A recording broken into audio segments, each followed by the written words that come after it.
আসসালামু আলাইকুম, welcome to my shop Shubho computer sales and service centre. Viewers, আমরা আজকে একটি ডিসিএল, আপনি দেখতে পাচ্ছেন যে এদিকে আসো, ডিসিএল এই ল্যাপটপটি হচ্ছে আমাদের নো পাওয়ার ছিল।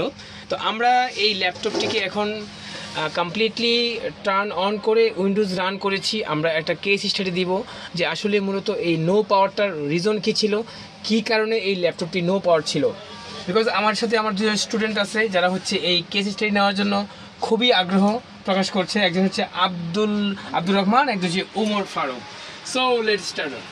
তো আমরা হচ্ছে এই ল্যাপটপে যখন আমরা ট্রেসিং করেছি, এটার মধ্যে কিছু ফিজিক্যাল ড্যামেজ ছিল, অবভিয়াসলি অনেকগুলো ড্যামেজ ছিল। সো আমরা তো জানি যে একটা ল্যাপটপ সেকশনের যে ট্রেসিং করার, নো পাওয়ার ট্রেসিং করার যে স্টেপ, যে আমরা RTC BCC plus 19 volt, 3.3 volt, 5 volt অথবা স্টেপ ডাউন।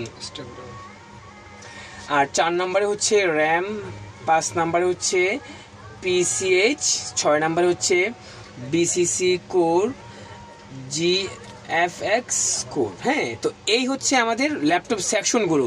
তো আমরা যখন দেখেছি যে যখন ফিজিক্যাল কন্ডিশন চেক আপ করার পরে আমরা এই RTC BCC ওকে পাইছি, প্লাস 19 ভোল্ট আমাদের CLR, হ্যাঁ CLR ভোল্টেজ ওকে 19 ভোল্ট, তারপরেও কিন্তু আমাদের টার্ন অন হচ্ছে না। তো আমরা যেই কেস স্টাডি দিব আজকে আপনাদেরকে, কারণ আমরা জানি যে কোনো ল্যাপটপের মাদারবোর্ড অবশ্যই স্টেপ টু স্টেপ চেক করতে হবে। তো আমি ফার্স্ট টাইম চলে গেছি চার্জিং আইসির যে রিকোয়ারমেন্ট। আমরা জানি যে আমাদের যে এই চার্জিং আইসিটি, এটা হচ্ছে যদি BQ সিরিজ হয়, BQ সিরিজ এটা ছিল 247 মেবি। তো এই BQ সিরিজের একটা রিকোয়ারমেন্ট থাকে, this is the requirement of BQ series.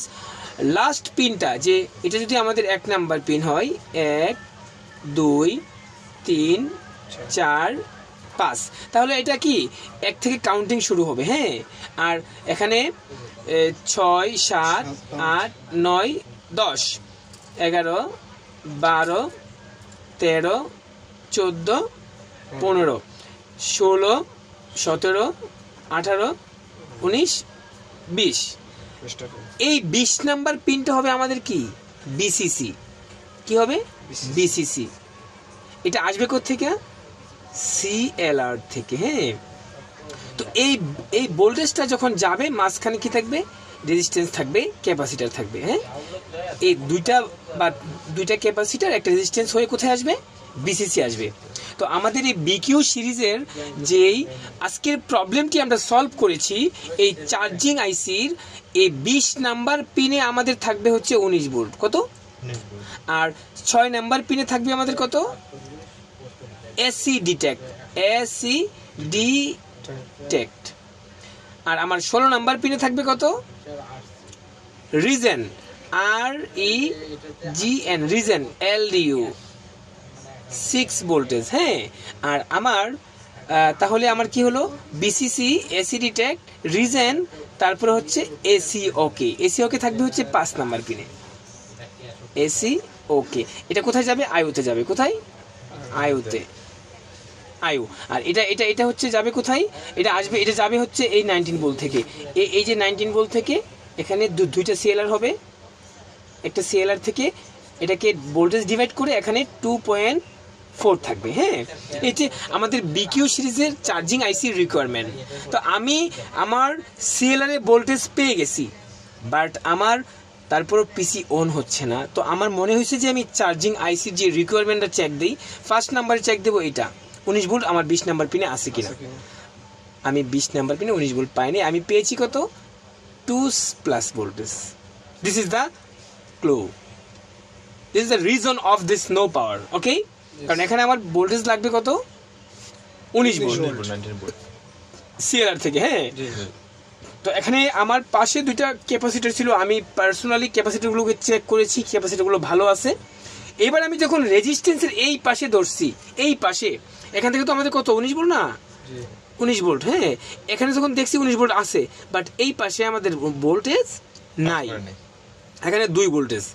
তাহলে এই CLRটা কি ফল্টি, রাইট? জাস্ট আমরা কি করছি, ভোল্টেজটাকে ট্রান্সফার করে এই পারে দিয়ে দিছি। তবে যেহেতু ভোল্টেজটা ট্রান্সফার করতে পারে নাই, এখানে আমি বলছিলাম যে এটা ফিজিক্যাল ড্যামেজ ছিল, ইটস ভেরি সিম্পল কেস।